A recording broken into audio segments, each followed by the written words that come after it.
Most cat owners do this every single day and have no idea it's slowly making their cat sick. It starts in your kitchen. And the worst part? You probably think you're doing the right thing. Every morning, millions of cat owners wake up, walk to the kitchen, and do the exact same thing.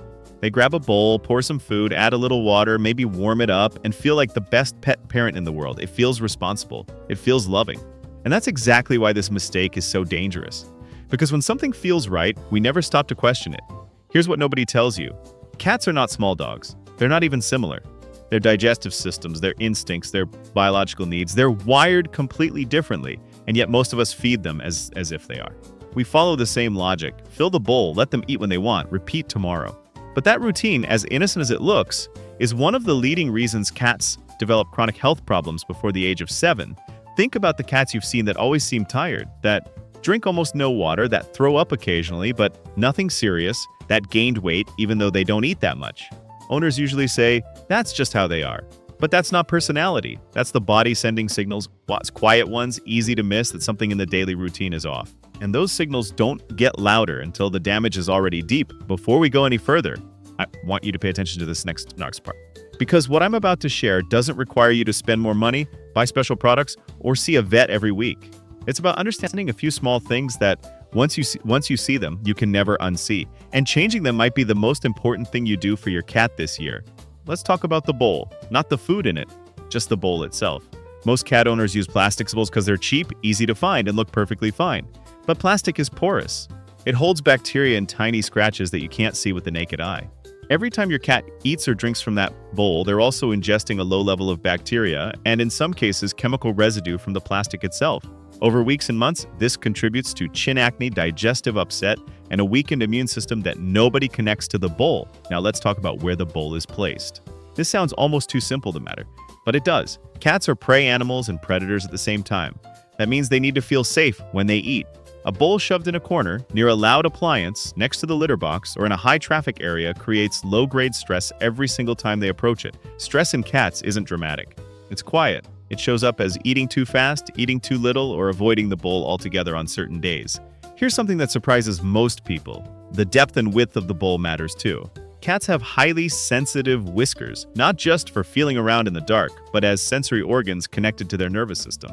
When their whiskers touch the sides of a narrow or deep bowl while they're eating, it causes something called whisker fatigue. It sounds minor, but for a cat, it feels like eating with someone constantly flicking your face. Some cats stop mid-meal, others start pulling food out of the bowl and eating it off the floor. Sound familiar? And then there's the water situation. Most cats don't drink enough water, and it's not because they're stubborn. It's because in nature, cats don't eat and drink in the same place. They hunt in one area and find water in another. So placing the water bowl right next to the food bowl actually goes against their instinct.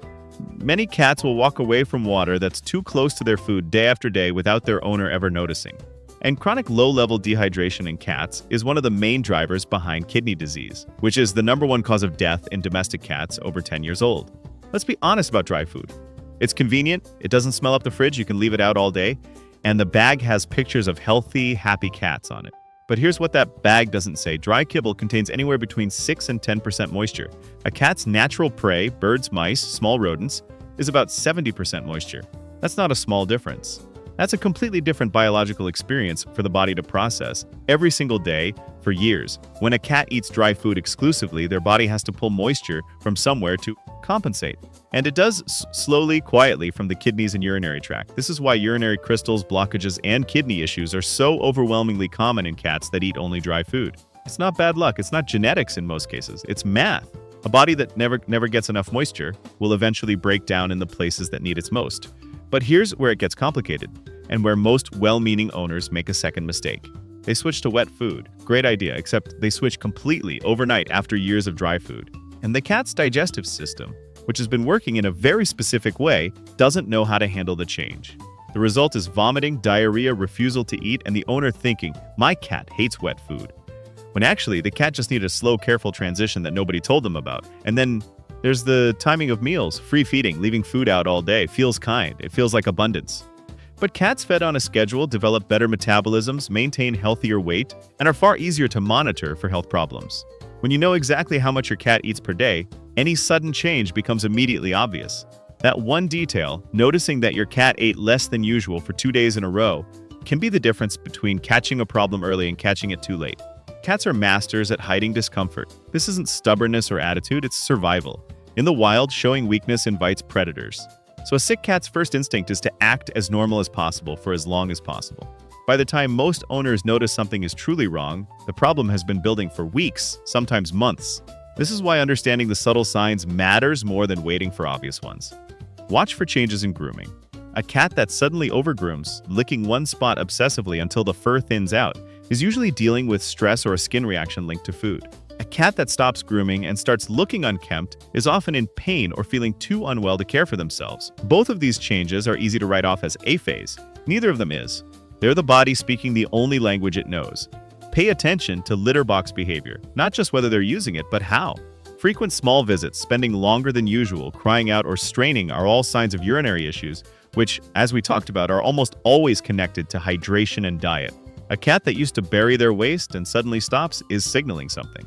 A cat that changes which corner of the box they use after years of routine is telling you something changed in how they feel physically. The litter box is one of the most honest health monitors you have, and this one is easy to miss. Watch how your cat holds their body when they sit or lie down. A cat in chronic pain or discomfort will shift how they position themselves, tucking in more tightly, avoiding pressure on one side, sitting hunched instead of relaxed. You might just think they found a new comfortable position. But posture changes in cats are almost always meaningful. They don't change habits without a reason. Once you start seeing these things, you'll realize your cat has been communicating with you all along. You just didn't have the language yet. Replace plastic bowls with ceramic or stainless steel. Do it this week. It's one of the cheapest and most impactful changes you can make.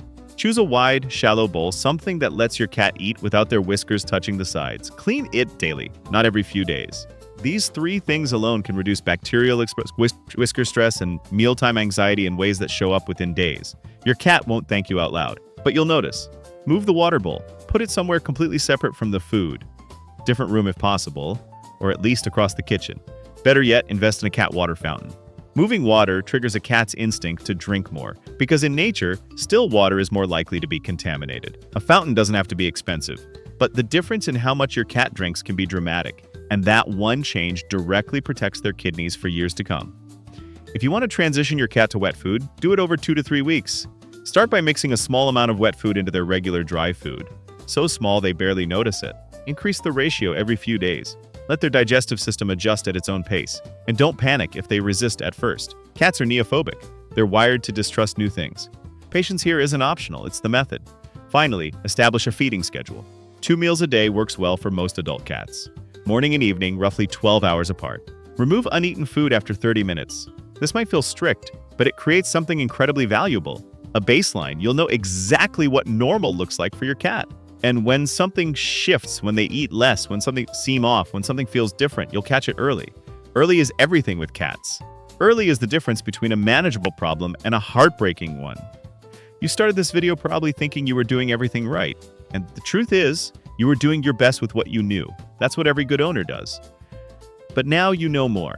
The bowl, the water placement, the food transition, the meal schedule, the small signs, none of this is complicated. None of it requires a degree or a big budget. It just requires attention.